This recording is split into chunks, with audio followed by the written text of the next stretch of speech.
in social determinants of health, they're a group of status codes. They're ICD-10 codes, which are diagnosis codes, but they fall into a set of codes called status codes. And basically it just allows you to give more information about that patient. And it's things that impact their ability to receive good care, things that might be roadblocks to good care. As we went through them, it was very easy for some of the hospice providers to identify with things that they see. And the point of the social determinants of health is so Medicare can track those issues and try to remove those barriers to provide better healthcare and equitable healthcare across, all races, genders, socioeconomic classes. to try to get everybody the best care possible. And the Louisiana Mississippi Hospice and Palliative Care Organization have created a task force, and it's a healthcare disparities task force.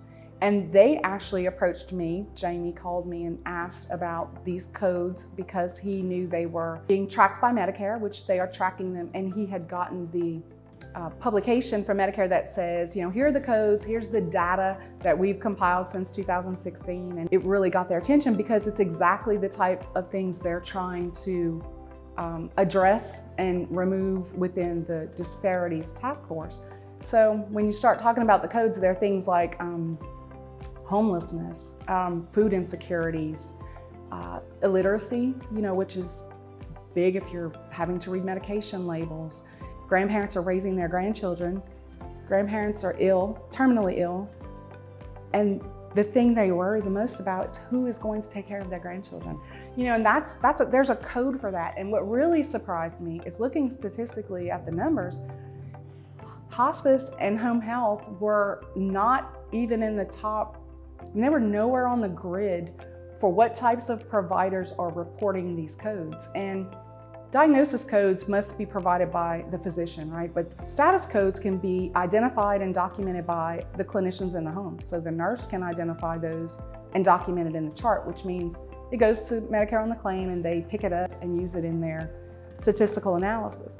So I was really surprised because as a hospice provider or a home health provider, your clinicians are in the home with the patient. A lot of times it's personal. The patient's not necessarily forthcoming. They don't want to admit that maybe they don't have enough food or they don't have enough money to buy medicine, where we are in a position to identify it without it being negative to the patient, without any embarrassment or any kind of stigma attached to it, which I think is what is the biggest barrier to identifying these issues. You don't want the patient to feel marginalized.